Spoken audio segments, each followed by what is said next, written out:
भैया कि जावा की कॉन्फ़िगरेशन सीख लेना, एनवायरनमेंट वेरिएबल में जाके कैसे कैसे पाथ को सेट करते हैं वो सीख लेना। दूसरा मैंने कहा था इक्लिप्स को इंस्टॉल करना सीख लेना, इंस्टॉल नहीं तो लॉन्च करना सीख लेना कि लॉन्चर है तो कैसे उसे लॉन्च करें, और अगर इंस्टॉलर है तो कैसे इंस्टॉल करें। तीसरा मैंने कहा था आपको वर्क स्पेस बना के देख लेना, कैसे वर्क स्पेस बनाया जाता है। चौथा मैंने आपसे कहा था प्रोजेक्ट बना के देख लेना, कैसे प्रोजेक्ट बनाया जाता है। पांचवा मैंने कहा था आपसे उस प्रोजेक्ट के अंदर कुछ पैकेजेस बना के देख लेना। याद आ रहा है क्या? बनाना आ रहा है? तो नहीं आ रहा भैया, देखो अपना नुकसान कर रहे हो। मैंने ये आपको जानबूझ के इसलिए कहा था क्योंकि बाय डिफॉल्ट आप उसी वर्क स्पेस पे काम कर रहे होते हो। जब कभी भी कंपनी आपसे कहती है कि भैया हम यहाँ से कहीं और स्विच हो रहे हैं, तो आपको कम से कम पता तो हो कि आपका कहाँ वर्क स्पेस है, कहाँ M2 फोल्डर है, कहाँ क्या चीजें हैं। ये सब पता तो होना चाहिए। आप बस वहाँ बस उसने कहा और आप फैल गए कि भैया ठीक है लेकिन मेरे को आ रहा है नहीं कुछ करना। तब और आप लगा के गए हो बाकायदा 3 साल का एक्सपीरियंस, तो वो क्या कहेगा आपसे?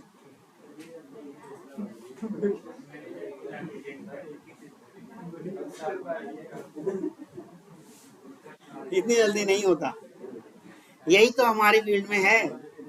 हमारी फील्ड में इतनी जल्दी कोई नहीं निकाला जाएगा। आपको कह दिया जाएगा कि भैया 1 महीने का आपको इम्प्रूवमेंट करने का टाइम दिया जा रहा है। इस 1 महीने में अगर आपने अपनी परफॉर्मेंस दिखा दी तो कंटिन्यू करेंगे, नहीं तो आप समझ जाओ। उस 1 महीने की सैलरी देंगे, ऐसे नहीं है। ठीक है। यस। आगे बढ़े।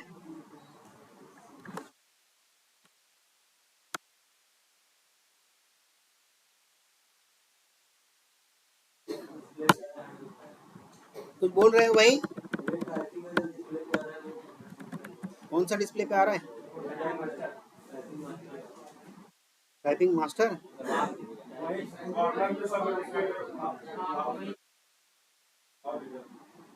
ये कौन सा टाइप मास्टर है? ये क्लोज कर दिया ये तो, हो गया। और वैसे टास्क मैनेजर से जाके भी आप इसको एंड टास्क कर सकते थे। ठीक। दिख रहा है? और बड़ा कर दूं क्या? वो यहाँ से करो भैया, देखो यहाँ से तो मैं जितना कर सकता था। हाँ भैया यहाँ से जितना कर सकता था कर लिया। हाँ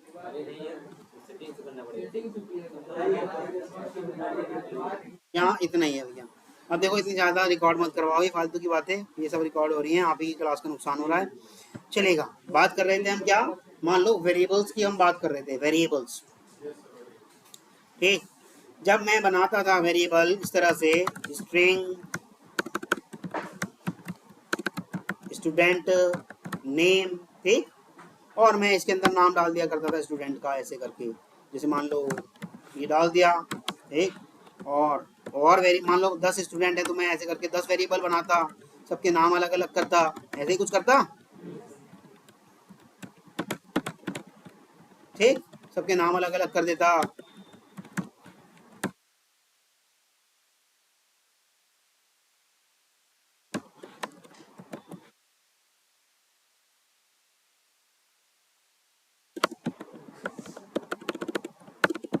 ठीक। अब लेकिन इसका क्या ड्रॉबैक था? ऐसे काम तो चल जाएगा। मैं चाह रहा हूं हर एक व्यक्ति के नाम के बाद ईवीएस लिखा हुआ आ जाए। क्या लिखा हुआ आ जाए? ईवीएस लिखा हुआ आ जाए। तो मैं ऐसे करके एक एक के आगे जाके ऐसे करता और फिर क्या लिख देता, स्पेस देके ईवीएस ऐसे लिखता। तो अगर ऐसे 1000 होते तो 1000 बार करते ऐसे आप, बड़ा मुश्किल काम हो जाता ना। तो इसके लिए आपने क्या करा, आपके पास एक कॉन्सेप्ट आया, क्या? हैरी का कॉन्सेप्ट आया इस तरह से। और आपने यहाँ पर क्या करा, न्यू स्ट्रिंग, और क्या डाल दिया भैया इसका जो भी साइज रहा, मान लो 10 का बनाना चाहते थे या 100 का बनाना चाहते थे, उस तरह से रह गया। ठीक। और ये सारे आपके नाम जितने भी थे अब एंट्री करना शुरू कर दिए आपने इस तरह से स्टूडेंट नेम 0 नंबर पे आ जाए, ठीक, और ऐसे ही करके आपके कई सारे नाम आ जाएंगे। 0 आपको मालूम है ना 0 से स्टार्ट होती है, 1 2 3 और ये 4।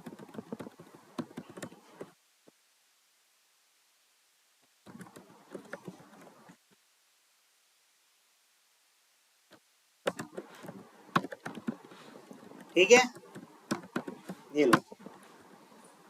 सबके नाम के बाद अगर मुझे चाहिए एवीएस तो मेरे पास एक ही तरीका था, इस तरह से मैंने फॉर लूप लगाया या वाइल लूप लगाया, जो भी लूप लगाना चाहते हो आप वो लूप लगाया।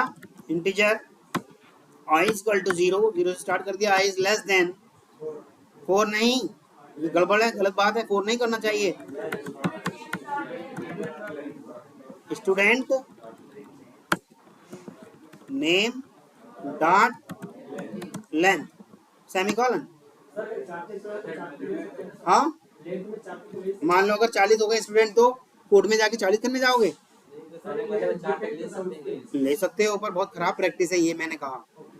ठीक, आई प्लस प्लस कर दिया आपने, और यहाँ आपने क्या कर दिया, क्या कर दिया, स्टूडेंट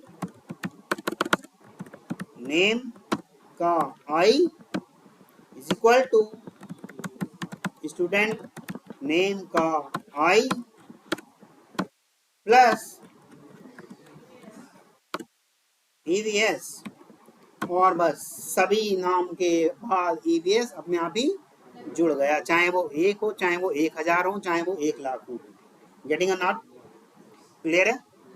किसी को कोई इशू? तो यानी कि वेरिएबल का कॉन्सेप्ट जो था खराब वो भी नहीं है काम में आएगा, पर ऐसी वाली स्थिति आ जाए तो हमारा वेरिएबल वाला काम नहीं कर पा रहा था, तो उसके लिए हमारे पास क्या आया, एरे का कॉन्सेप्ट। उसके लिए क्या आया, एरे का कॉन्सेप्ट, एरे का कॉन्सेप्ट आया ना। ठीक है, अब यही मैं डाल दे रहा हूँ किसी क्लास स्टूडेंट नामक क्लास के अंदर, ये सारा मेन मेथड के अंदर कर दे रहे हैं, ये कंट्रोल एक्स करा, पब्लिक स्टैटिक वाइड मेन, एक मेन मेथड के अंदर हमने इस तरह से वो सारा कोड, अच्छा क्लास का भी बंद कर दे रहे हैं, वो सारा कोड डाल दिया। ठीक है, अब मैंने जो बनाया ऑब्जेक्ट किस टाइप का बनाया, स्टूडेंट टाइप का, STUDENT स्टूडेंट टाइप का ऑब्जेक्ट बनाया, ठीक, और इसको भी STUDENT स्टूडेंट टाइप का ही रख दिया। गेटिंग और नॉट? क्लियर है? अब मैं क्या करना चाहता हूँ भैया, स्टूडेंट 0 में मैं डालना चाहता हूँ क्या, न्यू स्टूडेंट, इस तरह से करके इसका ऑब्जेक्ट बना दिया। क्लियर है? यहाँ तो किसी को कोई इशू? परंतु मैं चाहता हूँ भैया स्टूडेंट तो जा ही रहे हैं, ये लो control C, control V, control V, मैं चाहता हूँ इसके अंदर ऐसे करके कुछ और भी डाल दूँ, न्यू टीचर क्लास का भी ऑब्जेक्ट डाल दूँ। क्या जाएगा? जाएगा? नहीं जाएगा। क्यों? क्योंकि एरे की एक बड़ी कमी थी क्या, it is a collection of homogeneous data type. कौन से डेटा टाइप? ये बड़ी प्रॉब्लम थी इसके साथ। कौन सा वाला डेटा टाइप लेता था ये? होमोजीनियस। ठीक, चलो पहली प्रॉब्लम यहाँ समझ में आ गई कि ये होमोजीनियस ही लेता था, इसीलिए अब हमें सुधार करना है, कुछ और लाना है। गेटिंग और नॉट? क्लियर है? ठीक, ऐसे कर करके मान लो कितने स्टूडेंट हो गए, 1 2 3 4 5, 5 हो गए, और हमने साइज भी इसका क्या दे रखा था, मान लो इसका साइज भी हमने 5 ही दे रखा था। ठीक, इसका साइज भी हमने, भाई ये तो अलाउ है ही नहीं, इसको तो हटा दे रहा हूँ। ठीक, जो अलाउ है वो डाल दे रहे हैं, control C, control V, control V। ठीक, परंतु और कोई स्टूडेंट एडमिशन लेने आ गया मेरे पास, तब भी प्रॉब्लम। दूसरी कमी थी एरे की क्या, fixed in size, it is not growable in nature. Growable क्या मतलब, क्या होता है, बढ़ना ही नहीं होता, अपने हिसाब से बढ़ जाए या घट जाए, यानी कि अपने हिसाब से ग्रो कर जाए। मान लो कि भाई मैंने एरे बनाई और मैंने एक सॉफ्टवेयर बनवाया, उसके अंदर मुझे दिखा इस बार यार 100 स्टूडेंट आ गए मेरे पास एडमिशन के लिए। मैंने किसी डेवलपर से कहा यार एक सॉफ्टवेयर बना दो, 100 स्टूडेंट उसके अंदर एडमिशन के लिए इतना स्पेस तो होना चाहिए। क्यों? क्योंकि स्पेस बड़ा महंगा आता है, मैं अगर क्लाउड पे डाल दूंगा स्पेस बड़ा महंगा आता है, इसलिए मैंने कहा 100 का बनाना बस भैया। ठीक, 100 का बना दिया। परंतु अगले साल मेरे पास 115 स्टूडेंट एडमिशन लेने आ गए। तब क्या होगा? मैं डेवलपर के पास दोबारा जाऊं कि भैया इसका साइज बढ़ा दो, डेवलपर दोबारा पैसा लेगा? नहीं लेगा। कोडिंग का पैसा दोबारा लेगा, और वो 15 का जो साइज का स्पेस का पैसा देना होगा वो तो देना ही होगा। तो नुकसान किसका हुआ? मेरा मेरा हुआ। इस बार मैंने चलो डेवलपर को पैसा भी दे दिया और अनुमान लगा लिया यार 115 इस बार आए हैं, अगले साल शायद 130 तक आ जाएंगे। 130 का साइज का मैंने उससे बनवा लिया। ठीक, 130 साइज का बनवा लिया। पर पता नहीं कौन सी महामारी आ पड़ी या फिर कर्फ्यू लग गया, मेरे यहाँ स्टूडेंट ही 30 आ पाए। 100 का स्पेस को किराया कौन देगा भैया? अब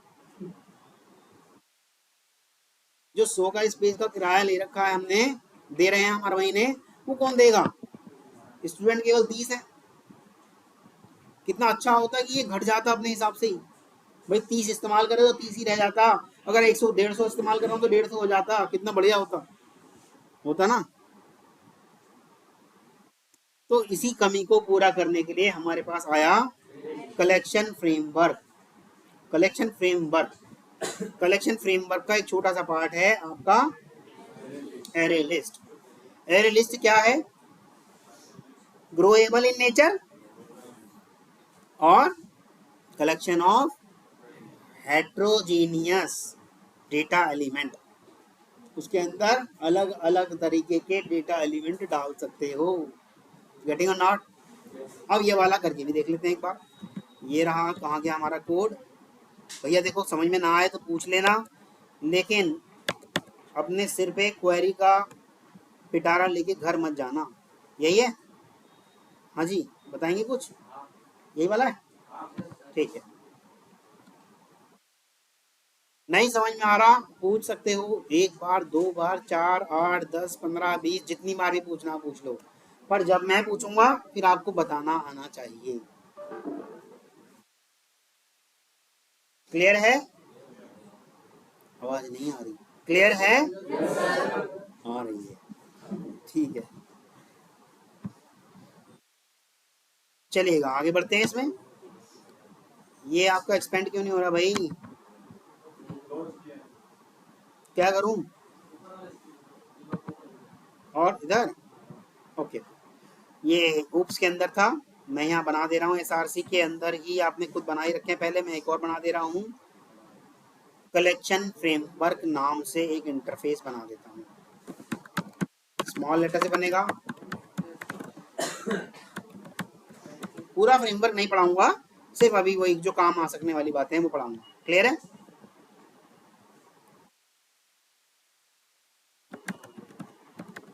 इसका एरे लिस्ट नाम नहीं रखते, सैंपल एरे लिस्ट, क्योंकि एरे लिस्ट रखेंगे तो वो नाम कंफ्यूज हो जाएगा ना। कौन सा एरे लिस्ट समझेगा, हमारा वाला या उसका वाला? हाँ हाँ, वही वही। एरर नहीं देगा, जबकि जब एरर नहीं देगा वो, पर भाई हमें भी तो समझदारी से काम लेना चाहिए ना। वो रिकमेंडेशन देता है कि भैया आपको अलाउ जरूर है, पर it is recommendation not to use. We can use predefined class name, interface name as identifier, but it is recommendation not to use। बताया था ना, ये एक सलाह है कि आप इस्तेमाल ना करें, because after some time you will forget whether you are using your class name or Java predefined class name। आप भूल जाओगे कुछ समय बाद कि भैया मैं जावा वाली क्लास का नाम इस्तेमाल कर रहा हूँ या मेरी वाली क्लास का नाम इस्तेमाल कर रहा हूँ। इसलिए ऐसा नाम ना रखो कि आपको कंफ्यूजन पैदा हो। Getting not? क्लियर है? ओके, यहाँ तक किसी को कोई इशू? किसी को कोई इशू? आवाज नहीं आ रही। किसी को कोई इशू आ रहा है ना समझ में? मैं देखो बड़े प्यार से आराम से पूछ रहा हूँ आपसे, आ रहा है ना समझ में? आप भी बड़े प्यार से आराम से यस कर रहे हो, और फिर मैं आगे बढ़ जाता हूँ। ठीक है, चलिएगा। एरे क्या थी भैया? एन एरे इज एन, ये लिखना नहीं है, ये तो लिखवा चुके हैं बहुत पहले बचपन में। Indexed based collection of fixed number of homogeneous data elements। ठीक, ये पहले नंबर की हमने बात बताई होगी वहां पर, गेटिंग और नॉट। दूसरे नंबर की बात, an array represents a group of elements of same data type। इसको थोड़ा सा घुमा के बता दिया, बात वही वाली है, होमोजीनियस का मतलब ही वही होता है। ठीक, the main advantage of array is, क्या था? We can represent huge number of elements by using single variable name. Student name नाम से तो हमने करा था, कहाँ गया कोड मेरा, ये रहा। सिंगल, यही तो नाम रख रहे हैं हम बस, और कितने सारे नाम हम इसमें सेव करते जा रहे हैं। यहाँ तक किसी कोई इशू? तो इसका क्या फायदा था? So readability, readability of the code, readability of the code will be improve. इसकी वजह से आपकी कोड की रीडेबिलिटी बड़ी इम्प्रूव हो जा रही थी। किसकी वजह से? एरे की वजह से। परंतु भैया एरे की लिमिटेशन भी थी। क्या था? जैसे मान लो एरे के अंदर हमने ऐसे बना दिया स्टूडेंट, अभी अभी बना के दिखाया था, उसी का ही कर लेते हैं। स्टूडेंट नाम की हमने क्या बना ली भैया, is equal to new student, और इसके अंदर साइज डाल देते मान लो 10 का। ठीक, और जैसे ही मैं कर रहा हूँ, ये रहा एस टी डी के 0 में चला जाए is equal to new student, चला जाएगा। एस टी डी के 1 में चला जाए is equal to new employee, चला जाएगा? ये नहीं जाएगा, यहाँ आ जाएगी क्या? Compile time error. Compile time error कहेगा, ये इसकी टाइप का तो है नहीं। मैं चाह रहा हूँ इसके अंदर क्या आ जाए, टीचर भी आ जाए is equal to new teacher. यहाँ पे भैया क्या आ जाएगी? Compile time error. क्यों? क्योंकि ये होमोजीनियस है, एक जैसा ही डेटा एलिमेंट को सेव कर सकता है, अलग अलग वालों को नहीं कर सकता। तो इस बात को सॉल्व करने के लिए जावा वालों ने कहा, क्यों बना रहे हो आप उसे स्टूडेंट टाइप का, ऑब्जेक्ट टाइप का बना लो, उसमें सबके सब अलाउ हैं, ऑब्जेक्ट टाइप का बना लो। अब तो सारे अलाउ हैं, देखिएगा आप, बना के देख लेते हैं। कहाँ गया भाई? ये रहा, सैंपल एरे लिस्ट SMP, ठीक, is equal to new sample array list, ठीक, और सेमीकोलन। इसको क्या हो गया भाई, कोई एरर? अच्छा, ठीक, हो गया, बन गया। इसको हम एरे भी बना लेते हैं। ये लो, ये एरे बन गई। इसकी साइज रख देते हैं हम, क्या कुछ भी साइज रखना चाहते हो आप, 10 12 जो भी रख लो, जो आपका मन कर रहा है रख ली। अब मान लो इसके अंदर कोई टीचर नाम की क्लास भी थी, मान लेते हैं टीचर नाम की क्लास भी थी। ये लो, टीचर नाम की क्लास भी आ गई। खत्म करते हैं अब इसको। अब SML इज इक्वल टू, नहीं 0, इसके 0 में आ जाए is equal to new sample array list. कोई दिक्कत नहीं, आ जाएगा, इसी टाइप का तो है इसलिए आ जाएगा। SML के 1 में डाल देते हैं न्यू टीचर, मना कर देगा, कहेगा ये नहीं आ सकता भैया, ये इस टाइप का है ही नहीं, कह देगा ना। मान लो कोई एम्प्लॉय नाम का भी क्लास रहा हो,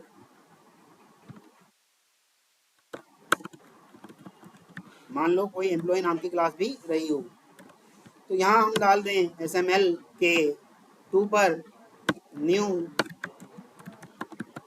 एम्प्लॉय मना कर देगा भैया ये नहीं जाएगा इसके अंदर। इस चीज को कम करने के लिए जावा वालों ने कहा कि भैया क्यों बना रहे हो इस टाइप का, आप इसको बना दो ऑब्जेक्ट टाइप का। ये लो जी, ऑब्जेक्ट टाइप का बन गया। ठीक, ऑब्जेक्ट टाइप का बन गया, फ्री साइज था मान लो ऐसा।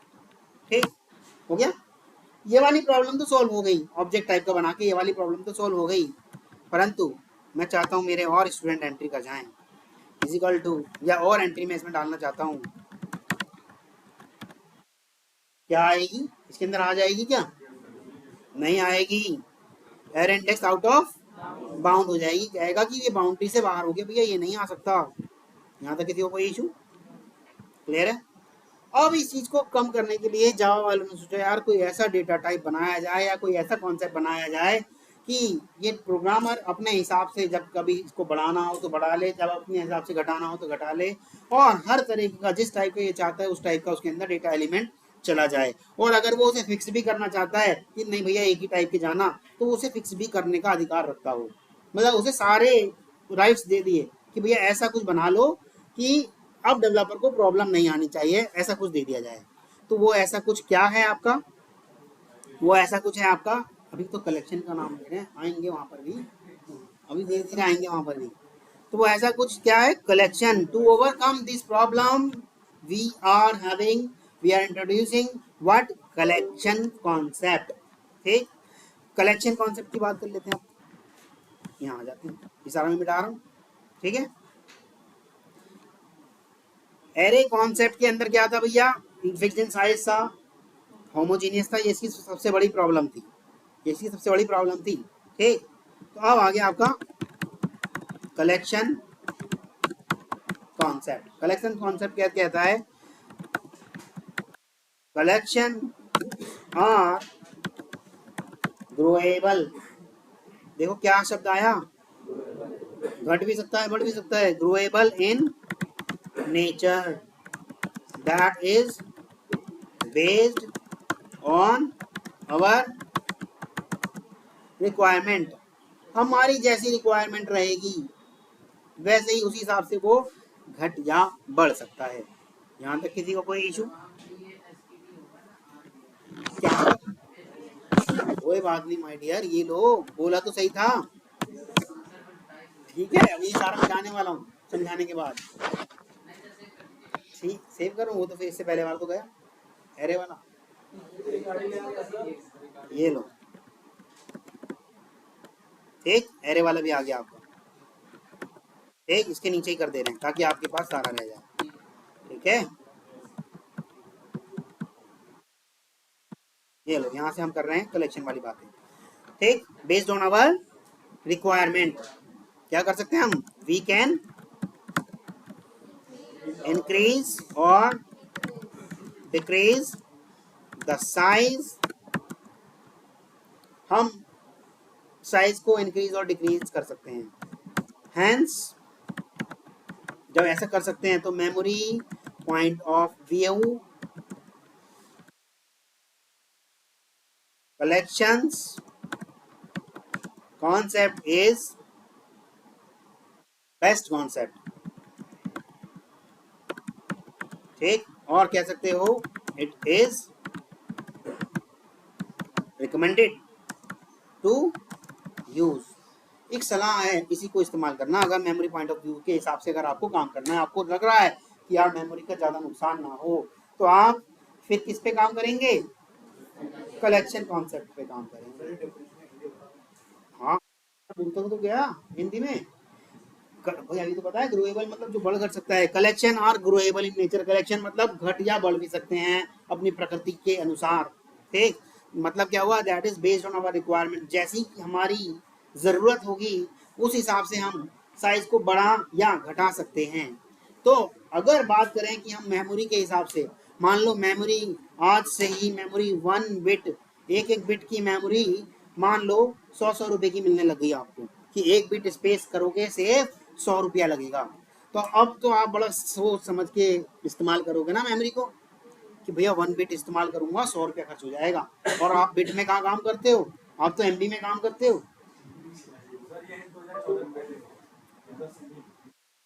हाँ बस अब इतने पास में मत जाओ, कहानियों में ना जाओ, यहाँ समझो।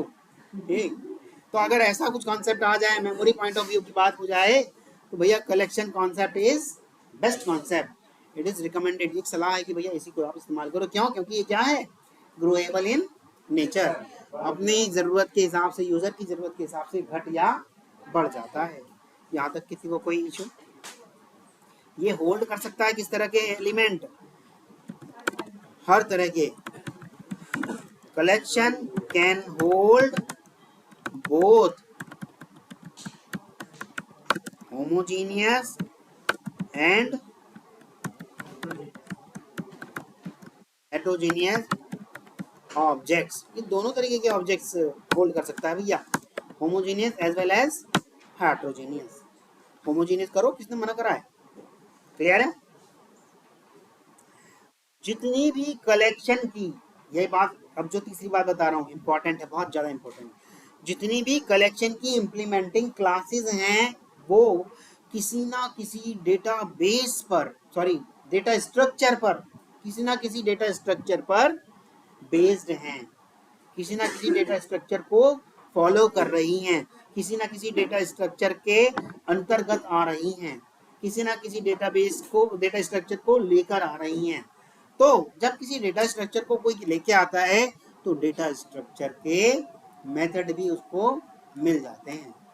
तो मतलब एरे के साथ रेडीमेड मेथड कुछ नहीं थे, बने बनाए मेथड कुछ नहीं थे, है ना।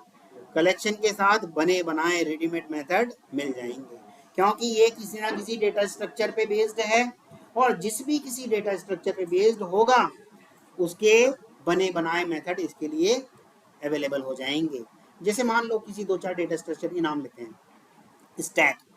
स्टैक एक डेटा स्ट्रक्चर का नाम है, या लिंक्ड लिस्ट एक डेटा स्ट्रक्चर का नाम है, या क्यू एक डेटा स्ट्रक्चर का नाम है। समझ में आ रहा है?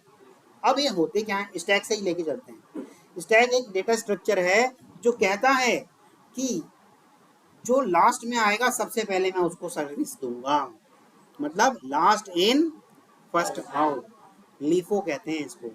जैसा कभी आपने देखा होगा शादियों में बुफे सिस्टम होता है, वहां आपने प्लेट रखी, जो सबसे पहले प्लेट रखी, फिर उसके बाद प्लेट रखी, फिर उसके बाद प्लेट रखी, सबसे लास्ट में जो प्लेट रखी गई, सबसे पहले खाना कौन सी प्लेट में खाया जाएगा? सबसे लास्ट में जो रखी गई थी, लास्ट इन फर्स्ट आउट। ये स्टैक का एग्जांपल है। और आप ये मत कहना कि सर मैं तो नीचे से निकाल लूंगा, गलत है। स्टैक गिर सकती है, स्टैक खराब हो सकती है, हो नहीं सकती। एक सज्जन व्यक्ति की तरह अगर आपने उठाना है तो कैसे उठाओगे? ऊपर से उठाओगे ना।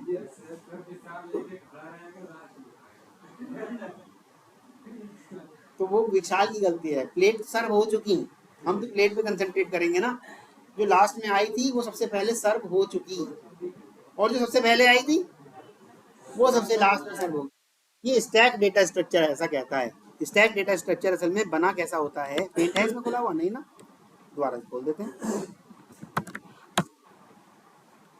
ये सारी चीजें समझाना बहुत जरूरी है, क्योंकि भैया देखो काम करोगे तो ये भी पता होना चाहिए कि ये ऐसा क्यों है। स्टैक जो है वन साइड से ओपन होता है और वन साइड से क्लोज होता है। ये ऐसा क्यों हो गया? चलो हो गया, होना, ठीक है। वन साइड से ओपन होता है और वन साइड से क्लोज होता है स्टैक। हेलो, यस, नमस्कार, कौन बोल रहा है? तो ये स्टैक जो होता है भैया एक तरफ से खुला होता है और एक तरफ से बंद होता है। अब इस स्टैक के अंदर हम कुछ एलिमेंट डाल रहे हैं।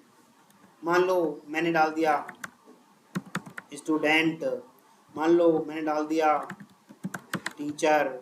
स्टैक का कॉन्सेप्ट तो पहले भी सिखा चुका हूं ना मैंने। स्टैक ओवरफ्लो याद आ रहा है? एम्प्लॉय, फिर से मान लो कोई स्टूडेंट आ गया।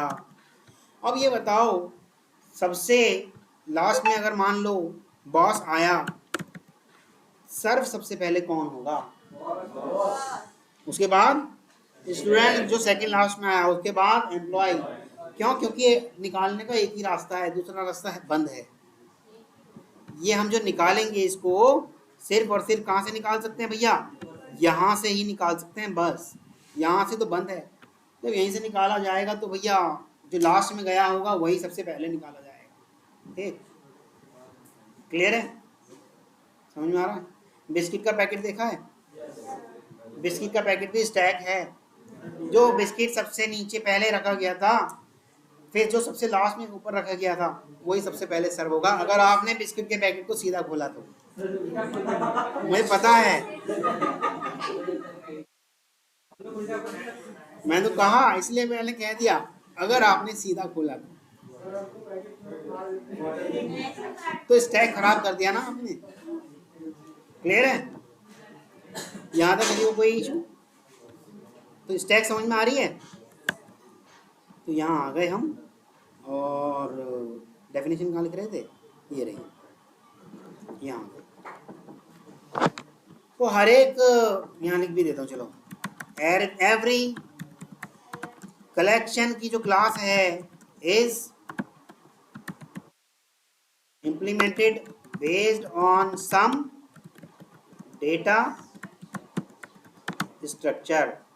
So every collection class, हर एक कलेक्शन क्लास के पास क्या होगा? having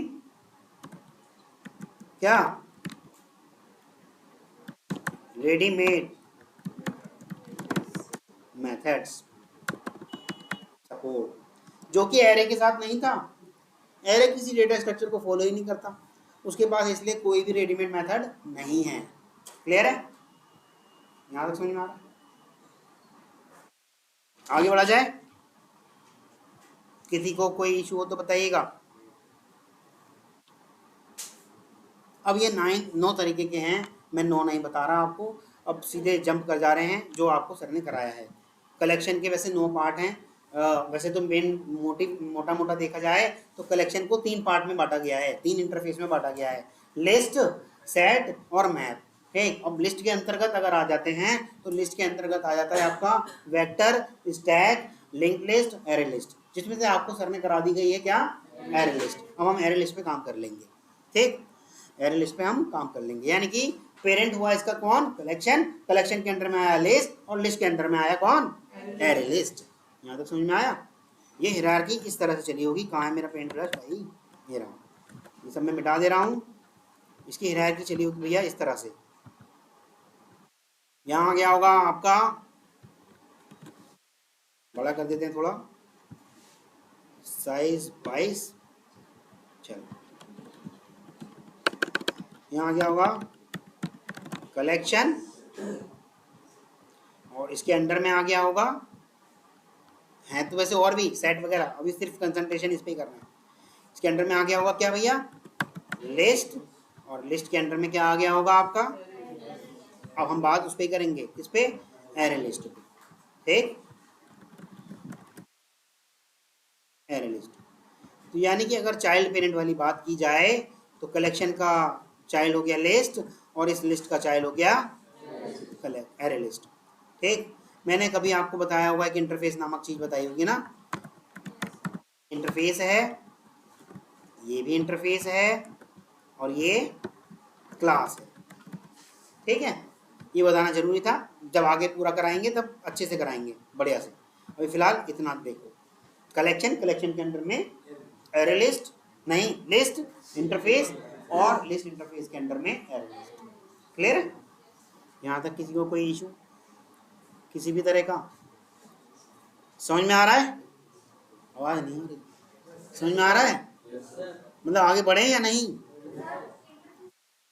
हाँ, इंटरफेस अभी मैंने पढ़ाया नहीं ना। इंटरफेस वो जिसके अंदर सारे के सारे एब्स्ट्रैक्ट मेथड हों। इंटरफेस को कहा जाता है 100% एब्स्ट्रैक्ट क्लास। अभी मैंने कराया नहीं, लेकिन जैसे कल एब्स्ट्रैक्ट क्लास करा दिया था ना, उसके अंदर कुछ इम्प्लीमेंटेड और कुछ अनइम्प्लीमेंटेड दोनों तरीके के डाल रहा था ना। लेकिन इंटरफेस में सारे के सारे कैसे रहेंगे? अनइम्प्लीमेंटेड। सारे के सारे कैसे रहेंगे? Abstract method. तो क्या इंटरफेस का ऑब्जेक्ट बनाया जा सकता है? जब एब्स्ट्रैक्ट क्लास का नहीं बनाया जा सकता, जिसके अंदर थोड़े इम्प्लीमेंटेड और अनइम्प्लीमेंटेड हैं, तो इंटरफेस का तो बिल्कुल ही नहीं बनाया जा सकता, है ना। मतलब वहां अगर रुकावट है ऑब्जेक्ट बनाने की, तो यहाँ महा रुकावट है। क्यों? क्योंकि यहाँ तो एक भी इम्प्लीमेंटेड मेथड नहीं है। गेटिंग और नॉट? क्लियर है? यहाँ तक किसी को कोई इशू? बताइएगा भैया। अब आ जाते हैं कलेक्शन के अंदर सीधे लिस्ट पर। आ जाए लिस्ट पर। लिस्ट इंटरफेस मैं बता दे रहा हूं आपको। लिस्ट इंटरफेस भैया थोड़ा सा ध्यान से पढ़ लेना इसको, क्योंकि अब इस पे आप काम करने वाले हो। मैंने कलेक्शन नहीं, थोड़ा थोड़ा मोटा मोटा बता दिया, तो एक डेफिनेशन बतानी बहुत जरूरी थी, वो मैं लिखवा दूं। ठीक, if you want to represent a group of individual object as a single entity, क्या हुआ इधर देख लो, as a single entity, then we should go for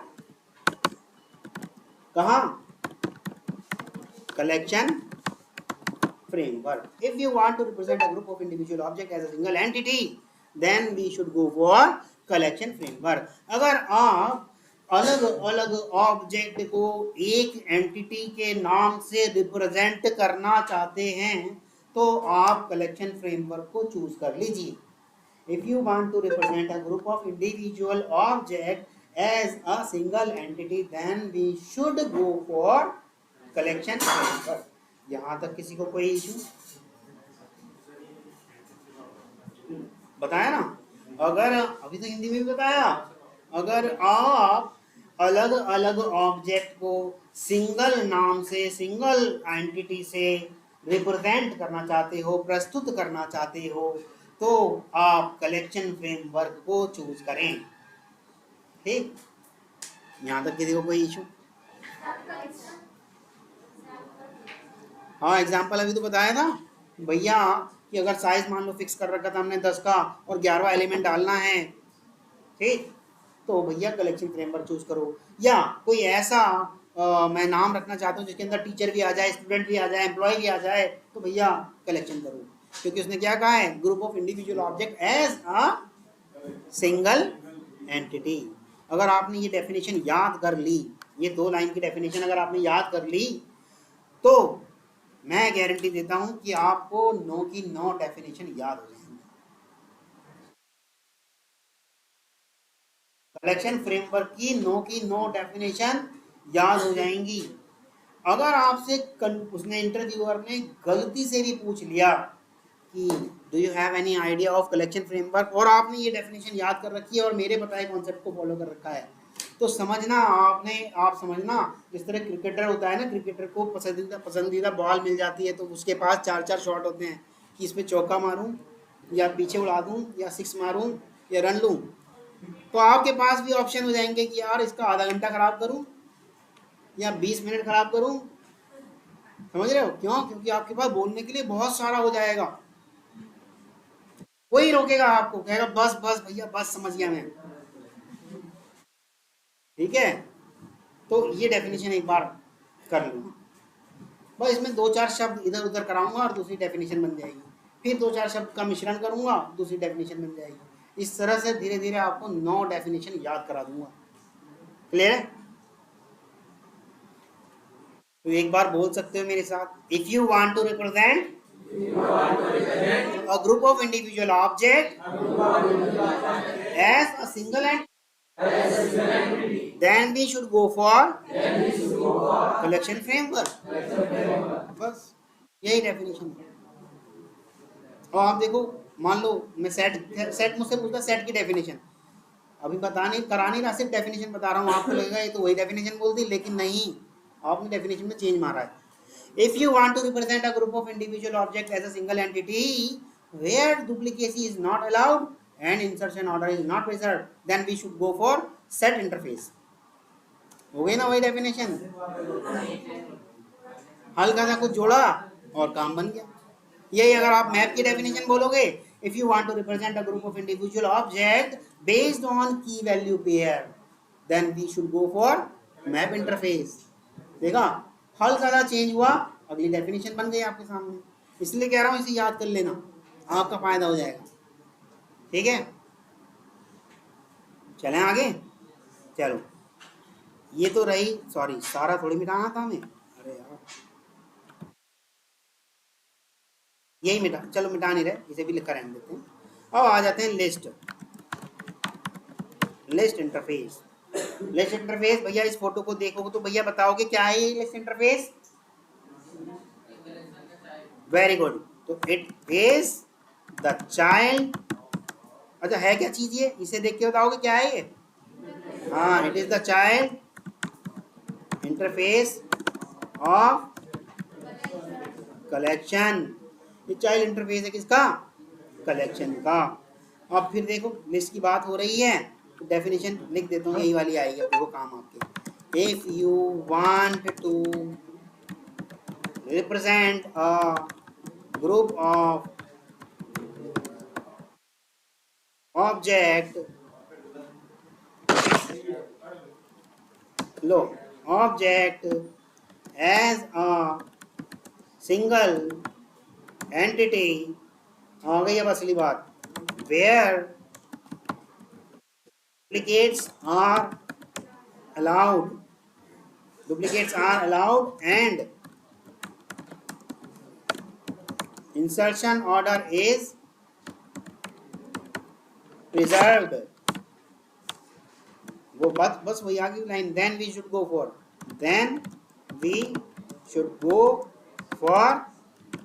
list interface. Preserve हो भैया, प्रिजर्व सुरक्षित, ठीक है ना? कितनी आसान definition. If you want to represent a group of individual object as a single entity where duplicates are allowed and insertion order is preserved, then we should go for list interface. ठीक है, भले ही मैं जल्दी बोल रहा हूं पर लिखा हुआ तो है ना सामने, आराम से याद कर लेना। ठीक है, क्लियर है? आगे बढ़े, यस या नो? समझ में आ रहा है? आवाज नहीं आ रही, समझ में आ रहा है? अभी भी नहीं आई, समझ में आ रहा है? अब आ रही है, ठीक है, चलें आगे बढ़े।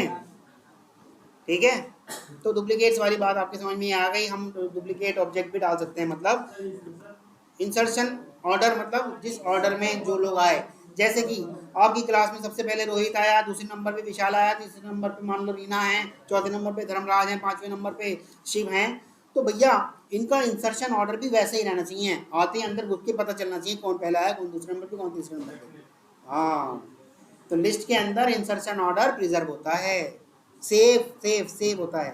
ठीक, जिस ऑर्डर में एंट्री की गई थी उसी ऑर्डर में वो सेव कर देता है। गेटिंग और नॉट?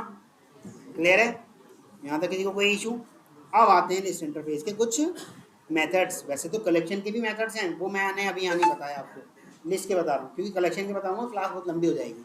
कलेक्शन के अपने खुद बहुत सारे मेथड्स हैं। ठीक, चलिएगा,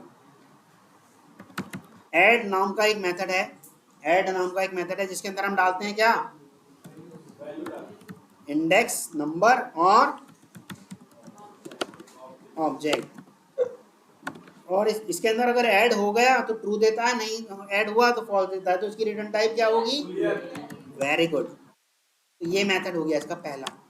ठीक है, अब कह रहे हैं हम ऐड ऑल, बहुत सारे एलिमेंट है, उन सबको ऐड करना है। मान लो वो कलेक्शन, वो जो ऐड ऑल कर रहे हैं वो किस नंबर के इंडेक्स पे डालना है और कौन से वाले कलेक्शन को डालना है।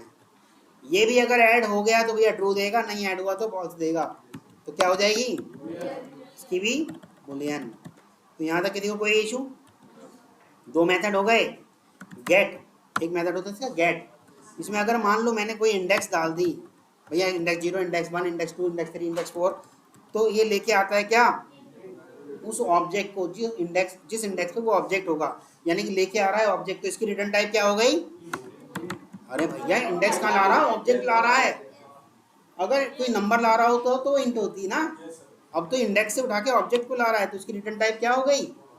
ऑब्जेक्ट। यहाँ तक किसी को कोई इशू? Yes, remove. अगर मान लो किसी इंडेक्स को हमें रिमूव करना है, मान लो 5वें नंबर के इंडेक्स को रिमूव करना है, तो 5वें नंबर के इंडेक्स पे जो ऑब्जेक्ट था वो उसे लेके आएगा, कहेगा मैंने ये रिमूव करा है, तो इसकी रिटर्न टाइप क्या हो गई? क्या हो गई? ऑब्जेक्ट, क्योंकि ये लेके क्या आया? रिमूव करा उसने ऑब्जेक्ट को। ठीक, यहाँ तो किसी को कोई इशू? किसी को कोई इशू? सेट, मान लो किसी भी बने बनाए लिस्ट में किसी खास जगह जाके हमें कुछ चेंज करना है, तो हम उसे बताएंगे भैया इस नंबर के इंडेक्स पे चले जाओ और जो हम उसमें वो डालने वाले हैं ऑब्जेक्ट, ये ऑब्जेक्ट डाल दो, ऑब्जेक्ट का नाम डाल दो, जो कि नया ऑब्जेक्ट होगा, न्यू ऑब्जेक्ट।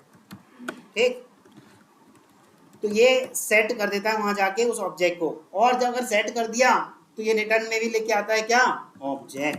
तो इसकी भी रिटर्न टाइप क्या होगी भैया, ऑब्जेक्ट। यहाँ तक किसी को कोई इशू? अगर मान लो किसी की इंडेक्स ऑफ, कोई इंडेक्स, मान लो मैंने कोई ऑब्जेक्ट पास करा दिया, ऑब्जेक्ट पास करा दिया, कहा कि भैया इसकी इंडेक्स निकाल के लाओ।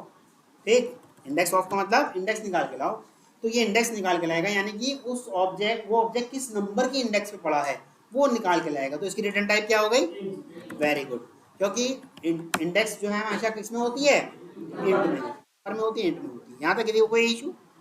लास्ट इंडेक्स ऑफ, एक और मेथड है इसका, लास्ट इंडेक्स ऑफ। इसके अंदर भी हम क्या डालेंगे, ऑब्जेक्ट। मान लो किसी लिस्ट के अंदर हमने मैंगो पहले नंबर पे भी डाल रखा है, चौथे नंबर पे भी मैंगो डाल रखा है, 11वें नंबर पे भी मैंगो डाल रखा है। अब मैं मैंगो की लास्ट इंडेक्स जानना चाहता हूँ कि मैंगो कौन सी लास्ट इंडेक्स पे गया है। तो मैंगो 11वें नंबर पे गया है, तो ये लेके आ जाएगा उसकी 11वें नंबर की इंडेक्स। यहाँ तक किसी को कोई इशू? तो इसकी भी रिटर्न टाइप क्या हो जाएगी, इंट। ठीक, यहाँ तक किसी को कोई इशू? तो 1 2 3 4 5 6 7 8 जितने भी मेथड हैं ये इसके मेथड हैं। यहाँ तक किसी को कोई इशू? अब एक बार इसको करके देख लेते हैं। लिस्ट के हैं ये, अरे भैया ये लिस्ट के हैं, अभी एरे लिस्ट का कोई मेथड नहीं बताया मैंने। ये सारे मेथड किसके थे, लिस्ट इंटरफेस के। यहाँ लिख देता हूँ, लिस्ट इंटरफेस मेथड्स, ये लिस्ट इंटरफेस के मेथड्स थे। क्लियर है? ठीक है, अब जब आएगी एरे लिस्ट वो अपने मेथड और लाएगी।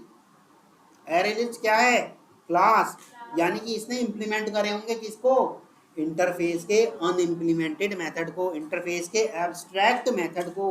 जब कोई क्लास किसी को इंप्लीमेंट करती है, एक्सटेंड करती है, तो उसकी रिस्पॉन्सिबिलिटी हो जाती है ना कि वो सारे अनइम्प्लीमेंटेड मेथड को इंप्लीमेंट करे। तो यानी कि एरे लिस्ट ने उनको तो इंप्लीमेंट करा ही होगा, और इसके अपने खुद के भी मेथड होंगे। पता है ना, कल ही तो कराया था, पढ़ा नहीं होगा कल का, मत पढ़ो, मेरा क्या जा रहा है, मैं तो आगे कराता रहूंगा। ठीक है, अब एरे लिस्ट आ गई। तो एरे लिस्ट, एरे लिस्ट का इंटरनल डेटा कह लो या अंडरलाइंग डेटा कह लो, स्ट्रक्चर कह लो। तो अंडरलाइंग डेटा स्ट्रक्चर, मैंने कहा था ना कलेक्शन की जितनी भी इंप्लीमेंटिंग क्लास है सबके पास अपना अपना खुद का डेटा स्ट्रक्चर है।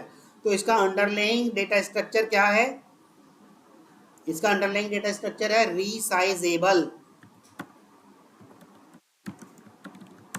रीसाइजेबल एरे, या इसको कह सकते हो क्या, ग्रोएबल एरे। रीसाइजेबल एरे कह लो या ग्रोएबल एरे कह लो, वो आपकी मर्जी है। इसके अंदर क्या अलाउ है एरे लिस्ट में, डुप्लीकेट्स आर अलाउ, और क्या है, इंसर्शन ऑर्डर इज प्रिजर्व। इससे पहले जो बात करी थी ये इसकी करी थी हमने, ऊपर वाले की जो बात करी थी वो इसकी करी थी भैया। ठीक, अब बात कर रहे हैं इसकी, समझ में आ रहा है ना, मतलब दिमाग में पिक्चर क्लियर होनी चाहिए कि कल चल क्या रहा है। ठीक है, इंसर्शन ऑर्डर प्रिजर्व। ठीक, और फिर क्या है, हेट्रोजीनियस। हेट्रोजीनियस का मतलब क्या होता है, अलग अलग तरह के ऑब्जेक्ट्स आर अलाउड। इसके अंदर हेट्रो, अलग अलग तरीके के ऑब्जेक्ट अलाउ हैं। ठीक, कंस्ट्रक्टर सिखा दिया था आपको, हाँ आते हैं कंस्ट्रक्टर की। इसके कंस्ट्रक्टर कैसे कैसे होते हैं। इसका कंस्ट्रक्टर एक ऐसा होता है एरे लिस्ट, नॉर्मल कंस्ट्रक्टर। ठीक, तो ऑब्जेक्ट भी इसका कैसे बनेगा, ऐसे ही बन जाएगा। ठीक है, एक और इसका कंस्ट्रक्टर होता है, के अंदर हम डालते हैं क्या, कैपेसिटी डाल देते हैं, एरे लिस्ट का साइज कितना रहे। ठीक, एक और कंस्ट्रक्टर है इसका। अच्छा, ये कंस्ट्रक्टर सारे क्या कहलाएंगे, overloaded constructor. Extra load आ गया ना इन पे, ओवरलोडेड कंस्ट्रक्टर। तो इसके अंदर पूरा का पूरा कलेक्शन भी डाल सकते हो। बस इसके तीन ही वो हैं कंस्ट्रक्टर, इसके तीन ही कंस्ट्रक्टर हैं। अब आते हैं इसके इम्प्लीमेंटेशन पे, आ जाएं उस पर इक्लिप्स पे। कहाँ गया भाई ये, चलेगा। ये सब तो काम की बात नहीं रही, इन सबको हटाते हैं, बनाते हैं आप अपना क्या, एरे लिस्ट। ठीक, ए एल, मैंने मान लो ए एल कर दिया इसको। ठीक, बस भाई मैं तो ए एल करना चाहता हूँ, ए एल। ठीक, is equal to new array list. Generic नहीं कर रहे हैं हम इसको, अभी इसे हटा देते हैं। ठीक, अभी हेट्रोजीनियस, सॉरी हाँ हेट्रोजीनियस कर रहे हैं, जब होमोजीनियस करना होगा तब जेनरिक करेंगे। यहाँ तक किसी को कोई इशू क्लियर है? इस तरह से इसका ऑब्जेक्ट बन जाएगा। भाई अभी तो बताया कंस्ट्रक्टर ये रहा ना, अभी तो यही वाला इस्तेमाल किया है। आ रहा है ये समझ में?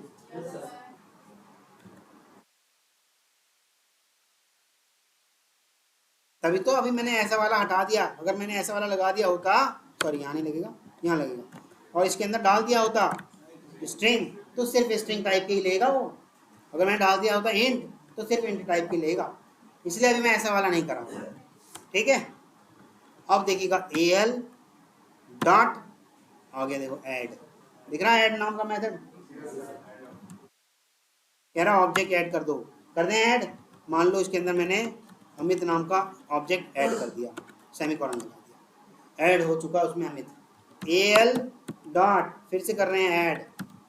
ठीक, अब किस में हम डाल दे रहे हैं 1 2 3, हेट्रोजीनियस है ना, जो मर्जी डालो। ए एल डॉट ऐड, अब किस डाल दे रहे हैं नल, हेट्रोजीनियस है, जो मर्जी डालो भैया। ठीक, ए एल डॉट ऐड, इसके अंदर डाल देते हैं कैरेक्टर, कैरेक्टर में डाल दो कुछ भी जो आपका मन कर रहा है, ये लो हैश डाल दो, ऐड हो गया। क्लियर है? ए एल डॉट ऐड, कह रहा है डुप्लीकेसी अलाउड, अमित डाल दो दोबारा, अलाउ है ना। ए एल डॉट ऐड डाल दो सुमित। क्लियर है? यहाँ तक किसी को कोई इशू? अब इसको प्रिंट करके देख लेते हैं हुआ भी या नहीं हुआ। ए एल को प्रिंट कर लो, सेव करो और ए एल को प्रिंट कर लो। जैसे ही मैंने रन किया तो भैया देखो, जब मैंने अमित डाला था अमित आया, जब मैंने 1 2 3 डाला 1 2 3 आया, जब मैंने नल डाला नल आया, जब मैंने हैश डाला हैश आया। यानी कि इंसर्शन ऑर्डर प्रिजर्व है। ऐसा नहीं कोई कहीं चला गया कोई कहीं चला गया, ऐसा नहीं है कि कोई कहीं चला गया और कोई कहीं चला गया। इंसर्शन ऑर्डर प्रिजर्व इसमें नहीं होता। नहीं, लास्ट इन फर्स्ट आउट, जो सबसे लास्ट में गया होगा ना, अगर हम इसको निकालेंगे तो सुमिति सबसे पहले निकलेगा। अभी वैसे ही दे रहा है, अभी इसके वो आगे कुछ मेथड और कराऊंगा ना, तो आपको क्लियर समझ में आ जाएगा कि क्या है। ठीक है, अभी फिलहाल ये समझो कि इंसर्शन ऑर्डर इज प्रिजर्व है। यहाँ तक किसी को कोई इशू किसी भी तरह का? क्लियर है? तो ये अपने आप में क्या, ये एल क्या है अपने आप में, एक कलेक्शन। अच्छा, यहाँ मैं कलेक्शन लिख सकता हूँ, लिख सकता हूँ या नहीं? भाई कलेक्शन पेरेंट है तो लिख नहीं सकते क्या? कलेक्शन लिख सकते हैं, परंतु क्या कराना पड़ेगा, इंपोर्ट करा लो, दैट्स ऑल। अच्छा, यहाँ मैं लिस्ट लिख सकता हूँ, लिस्ट कर सकता हूँ। भैया इस फोटो को देखो, कहाँ गया वो फोटो, मेरा पेरेंट तो कर ही सकता है, चाइल्ड को होल्ड कर लो, किसने रोका है? ठीक है, ये इसलिए बता दिया कि आपको पता चल जाएगी भैया ये भी किया जा सकता है। यहाँ तक किसी को कोई इशू? ऐड हो गए, इंसर्शन ऑर्डर भी आपका प्रिजर्व हो गया। क्लियर है? डुप्लीकेट्स अलाउ हैं। यही अगर कुछ और होता, मान लो सेट होता, तो ये अमित दोबारा नहीं जाता। मान लो यही अगर सेट होता तो इसके अंदर इंसर्शन ऑर्डर भी प्रिजर्व नहीं होता, जब जिसका मन होता वो वहाँ सेव हो जाता। ठीक है, जब जिसका मन होता वो वहाँ सेव हो जाता। यहाँ तक किसी को कोई इशू? ये मैंने रन किया, एक बार आपको दिखा दूं भैया, ये सेव किया, इसको नोटपैड में कॉपी डाल लेते हैं। ये इंसर्शन ऑर्डर था मेरा। ठीक है, ठीक है भाई। मान लो इसी को हमने कर दिया सेट। ठीक, ये लो जी सेट। ठीक, सेव करा, कंट्रोल शिफ्ट हो कर दिया, सेट को वो कर लिया ना। है सेट। ठीक, कंट्रोल शिफ्ट ओ आ गया, सेव करा, रन कर दिया।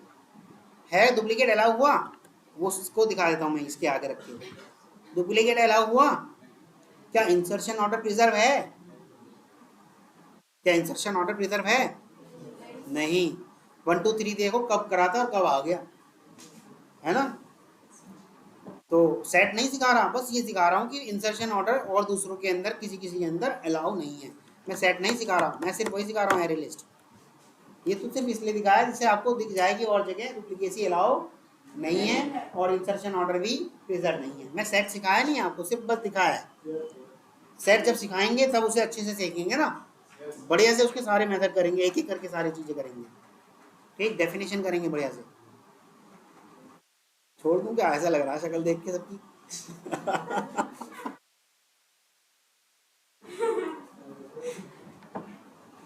कितनी देर की हो गई क्लास? चलो बंद कर दे रहे हैं, एक आध मेथड और करा दूं बस भाई, एक आध और मेथड करा देता हूँ। क्या वो नहीं, छोड़ो फिर, और मेथड कल करा देंगे। अभी फिलहाल इतना ही कर लो, बंद कर दे रहे हैं बाकी